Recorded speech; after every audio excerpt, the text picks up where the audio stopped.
Selam herkese, Karus Fix'tesiniz. Bugün 2007 model Subaru Liberty, Avrupa ismiyle Legacy aracımızın yağ sızdırması sebebiyle direksiyon hidrolik pompasını ve V kayışını değiştiriyoruz.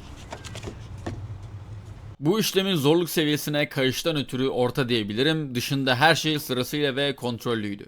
Bu işlemi Subaru aracınızda aynı model yılı aralığına sahip modellerden Outback, Impreza ve Forester'larda da ufak farklılıklarla uygulayabilirsiniz. Siz de detaylı anlatımda kendi garaj veya bahçenizde yapabilirsiniz. Sadece adımları tekrar edin ve kanalımızı takip edip gelecek videolardan haberdar olun. Arabanızı kendiniz tamir edin. Şimdi her şeyden önce direksiyon hidrolik pompası nedir? Direksiyon hidrolik pompası aracın direksiyon sistemine hidrolik basınç sağlayarak direksiyonun kolay ve hafif bir şekilde çevrilmesini sağlar. Bu pompa çalışmadığında direksiyon sertleşir ve manevra yapmak zorlaşır. Kısaca hidrolik pompa direksiyon konforu ve sürüş güvenliği için hayati bir parçadır. Tamire geçmeden V kayışından da ufak bir bahsedelim. V kayışı motorun ürettiği gücü alternatör, direksiyon pompası, klima kompresörü gibi parçalara iletir. Yani motor çalıştığı anda bu kayış da diğer yardımcı sistemleri harekete geçiriyor. Eğer V kayışı koparsa şarj sistemi, hidrolik direksiyon ve klima gibi sistemler devre dışı kalır. Hatta bazı araçlarda motor harareti bile yapabilir. Çünkü su pompası da kayışla çalışır. Benim aracımda 2 adet V kayışı var. Diğeri sadece klimayı çalıştırıyor. Video sonunda ona da değineceğim. O zaman hazırsanız şimdi tamir işlemine geçelim.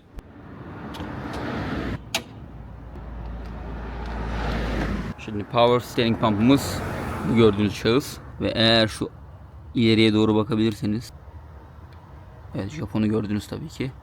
Şuralarda hep yağ birikintileri var, görebilirsiniz şu uç kısımda. Bu sanki daha önce de boyanmış gibi geliyor. Tamir edip boyanmış muhtemelen. Sebep de ondan olabilir. Şurada gördüğünüz gibi şöyle göl olmuş. Cold min'de, soğukta minimum seviyede şu anda. Yani akıttığını buradan anlayabilirsiniz.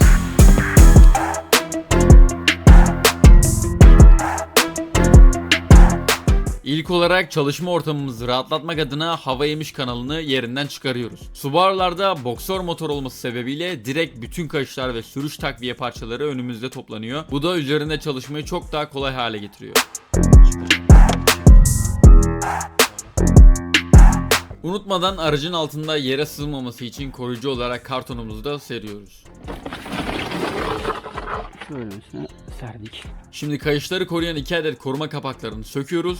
Sökme işlemlerinde sökülen vidaları sıralı ve nizami dizerseniz yeri toplamada size çok yardımcı olacaktır. Aksi halde benzer vidaları karıştırabilirsiniz. Önce şundan başlayalım.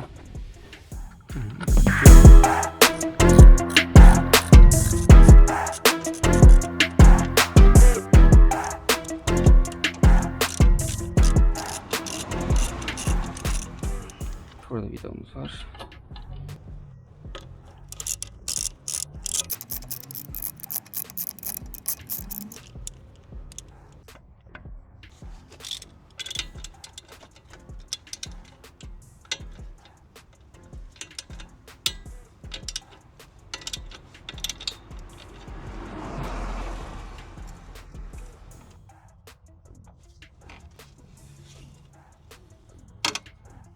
Şimdi sırada kayışımızı boşa çıkarmak var. Burada kayışı germek için üstten uzun vida ve alttan gergi vidasını sıkan başka bir vida var.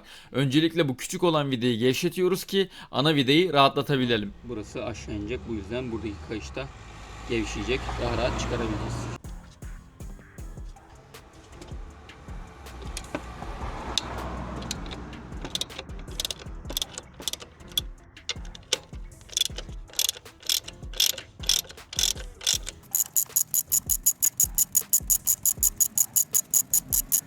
Görüldüğü gibi aynı oranda kayışımız gerginliğini kaybediyor.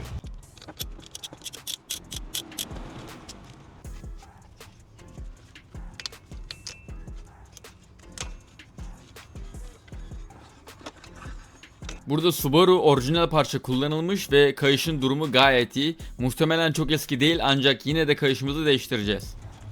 Çok kötü görünmüyor aslında kayış. Şimdi pompanın vidalarını sökmeye geçebiliriz. Şurada ve şurada. Size tavsiyem pompanın sabitleme vidalarını tamamen sökmeden önce yukarıdaki hidrolik hortumun vidasını gevşetmeniz. Pompayı sökünce tutunacak bir yeri kalmıyor, o yüzden sökmek daha da zorlaşıyor.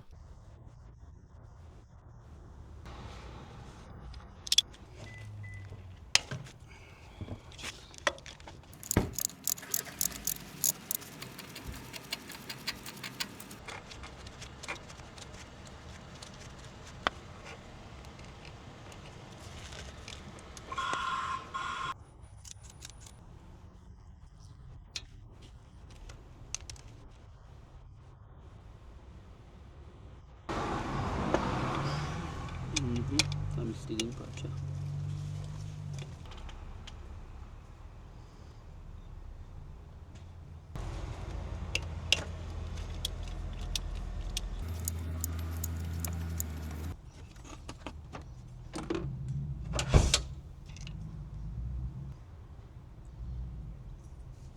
Şimdi bir tane daha son bir bolt var. O da pulayın arkasında kalıyor.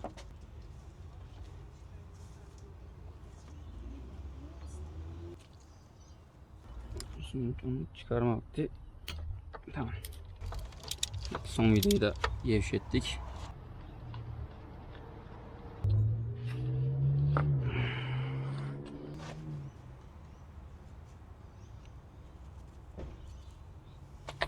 Son vidamızı da çıkardık. Onu da şöyle koyayım. İlk bu, sonra bu, sonra bu. Bu orta. Daha şöyle yapayım, sıralama yapayım. Bu. Böyle olacak. Şimdi bütün vidaları yerinden aldığımıza göre yukarıdaki hidrolik giriş çıkış hortumlarımızı da yerinden alıyoruz. Sökünce bir bezle kapatıp yukarı pozisyona tutarsanız herhangi bir akma yapmayacaktır. Şöyle alıp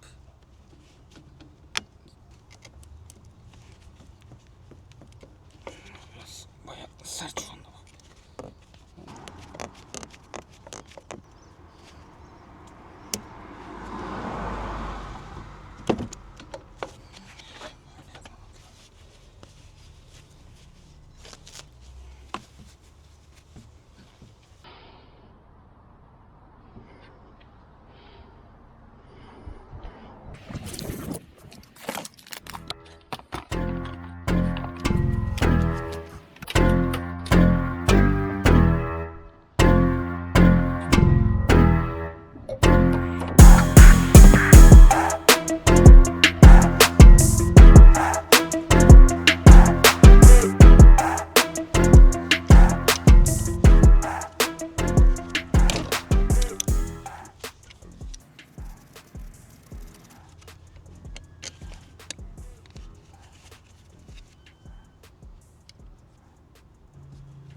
Şu an görüntü bu şekil. Yağları görüyorsun. Şimdi ben çıkarırken de biraz döktüm ama şu arkadakiler hep önceden sızanlar. Şöyle. Şimdi yeni power steering pompamızı çıkartalım. Yeni hidrolik pompamızı eBay'den satın aldım. Kullanıcı yorumları gayet olumluydu. Fiyat olarak da uygun olunca buradan almaya karar verdim. Şöyle. Yanında bu kabloyu da göndermişler. Bunu o yüzden çıkarmama gerek kalmadı. Güzel oldu. Diğer yenisini takacağım. Eskisini de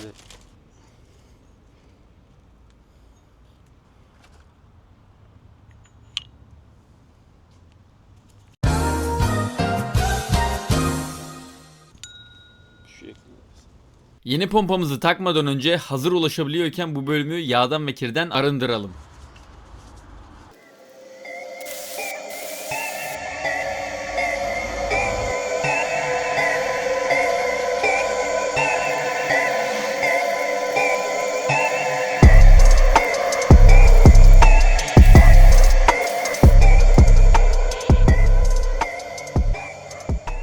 Pompamız artık elimizde. Burada pompaya sabit housing'i yani yuvayı yeni pompamıza aktarmamız gerekiyor. Şimdi bu daha önceden işlem görmüş. Hatta sonradan siyaha boyamışlar ne alakaysa. Şimdi bunu housing'inden çıkaracağız. Şu üstündeki şeyle birlikte hepsini çıkaracağız. Yenisine takacağız. Şimdi öncelikle nereden başlayayım? Şu içeride 2 tane. Şuradan görülebilir. 2 tane vidası var. Bunları umarım güzel bir şekilde çıkarabiliriz. Çünkü şu an bir yere sabit değil.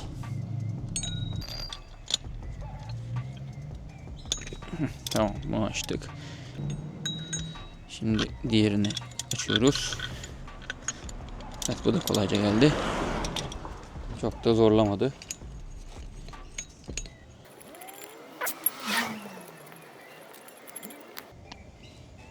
Bu da 2. Bir tane de burada var. Büyük olan. Bu muhtemelen 14. Aynen.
Aktarma işlemimiz bittiğine göre artık yeni pompayı yuvasına yerleştirebiliriz.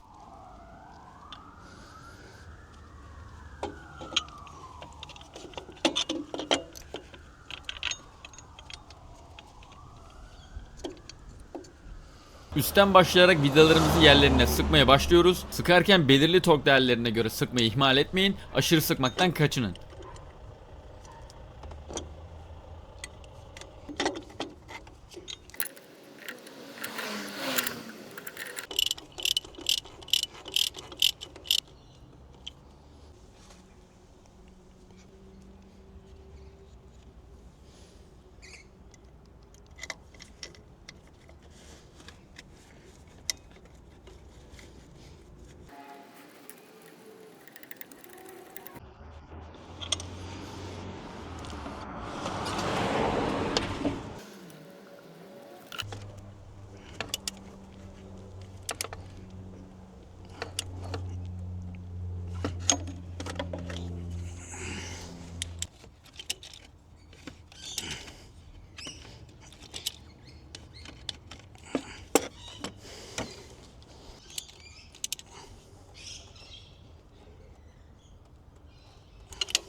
Pompamız sabitlendiğine göre şimdi üste giriş çıkış hortumlarımızı da pompaya yerleştiriyoruz.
Şimdi videoda beni en çok yoran bölüme geldik. V kayışını yerine yerleştirme. Hatta bayağı uğraştıktan sonra burayı ertesi güne bıraktım. Şimdilik eski kayışı yerleştirerek burayı bitiriyorum. Birazdan yeni kayışı araca nasıl yerleştirdiğimi de göreceksiniz.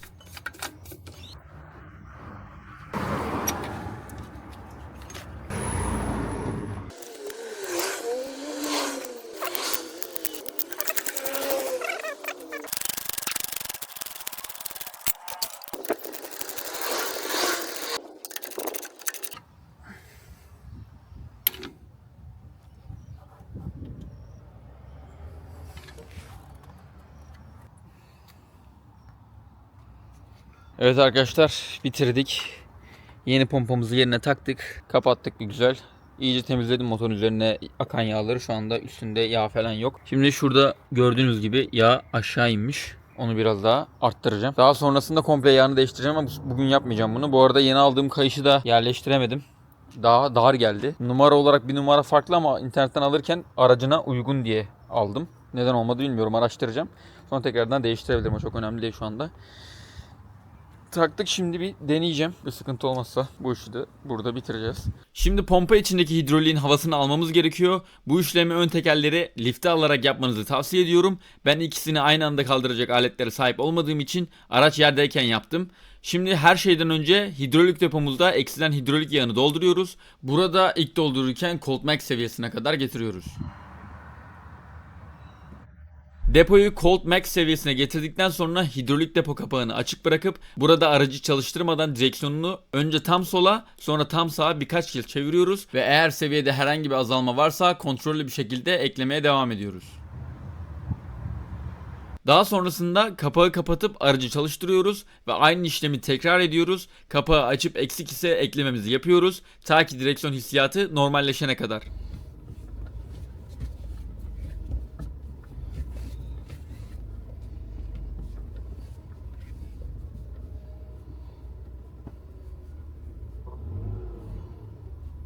Seviyemizi son kez kontrol ediyoruz ve kapağını kapatıp hidrolik sıvısı hava alma işlemimizi bitiriyoruz. Şimdi ertesi güne geçelim. Herkese merhaba arkadaşlar. Karus X'lisiniz. İkinci gündeyiz şu anda. Dün arabanın power steering pump'ını değiştirdik. Yağını koyduk. Bugün test sürüşü yaptım. Direksiyon gayet güzel. Hiçbir sıkıntısı yok. Herhangi bir ses de yok şu anda. Ama dün ben eski kayışını takmak zorunda kaldım. Çünkü yeni kayışı çok sık olduğu için takamadım bir türlü. Deneyeceğim tekrardan. Bir de dün saat geç olmaya başlamıştı. Arabayı bitirmem lazımdı. O yüzden çok fazla üstüne düşemedim. Bugün yeni aldığım belti takacağım. Öyle. O zaman bugün başlayalım. Bu kayışımızı, yeni kayışımızı takalım. Sonra devam edelim. Hadi bakalım. Şöyle. Microwave Gates marka. Burada bayağı ünlü bir marka. Bayağı da kaliteli olduğu söyleniyor. eBay'den aldım. Kullanıcı yorumlarını da gördüm. Hepsi kaliteli ve memnundu yani, bu güzel yorumlardı. Şunu anlamadım bir tek.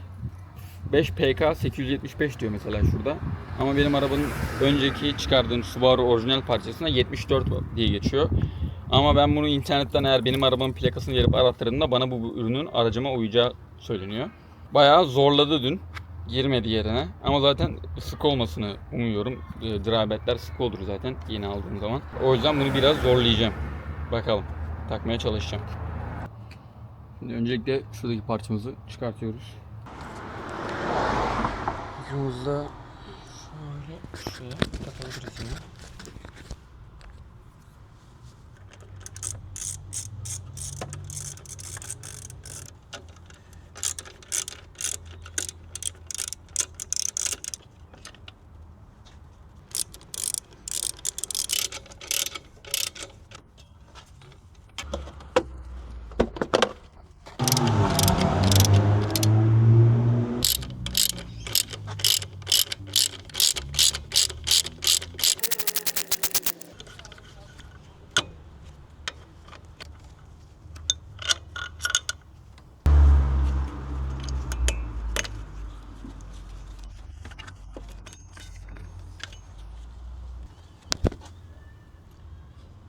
...5 PK 874. 5 PK 875. Şöyle. Neydi bunun adı? Strip mi? İyi, birbirine bağlayacağım şimdi kayışı. Şuradan bağlayayım mesela.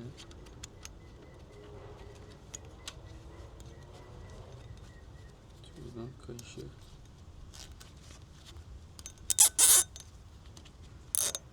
Birbirine bağladık. Buradan bir yere çarpmaz bu.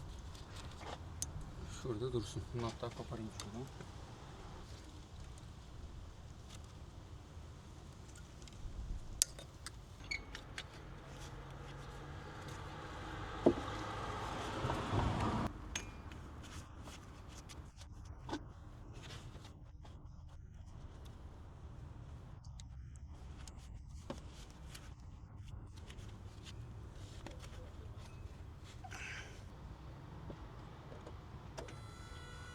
Şimdi burada durdurup denediğim yöntemi özet geçeyim.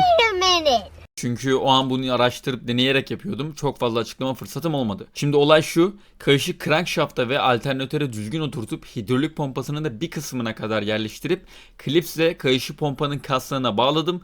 Buradaki amaç şu. Araca ufak bir marş verip oluşan momentumla sıkı kayışın yerine en az efortla oturmasını sağlamak. İlk defa denediğim bir yöntemdi ama mükemmel çalıştı. İzliyoruz.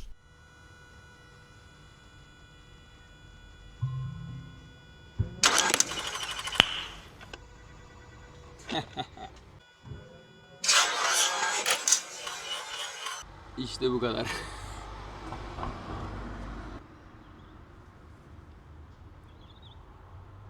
Çok güzel oturdu yerine şu anda. Yerine çok güzel oturttuk. Şimdi tekrardan vidaları sıkıp kayışımızı sıkılaştıracağız.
Yep, all good, man.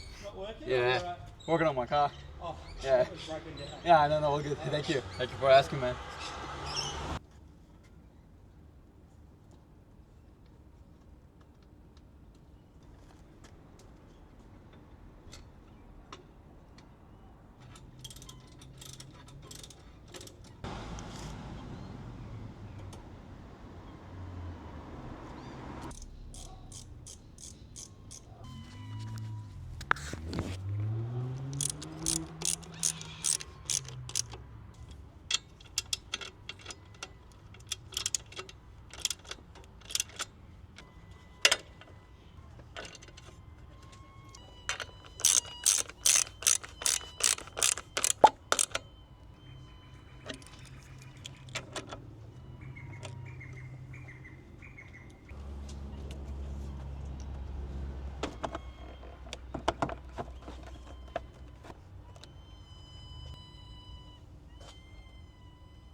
İşte bu kadar.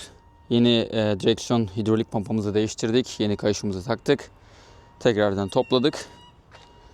Yağımızın seviyesi de şu anda iyi görünüyor. Hotmin'de. Onu tekrardan kontrol ederek devam edeceğim. Güzel bir işlem oldu. Yeni pompamız iyi duruyor. Direksiyon daha rahatladı şu anda. Eskiye nazaran daha kolay döndürülebiliyor. Videomuzda aracımızın direksiyon pompasını ve kayışını değiştirdik. Videoyu beğendiyseniz beğenmeyi, kanalımı takip etmeyi unutmayın. Eğer siz de kendi aracınızda uyguladıysanız sonuçları ve sorularınızı yorum olarak yazabilirsiniz. Carlos Fixeat, peace out.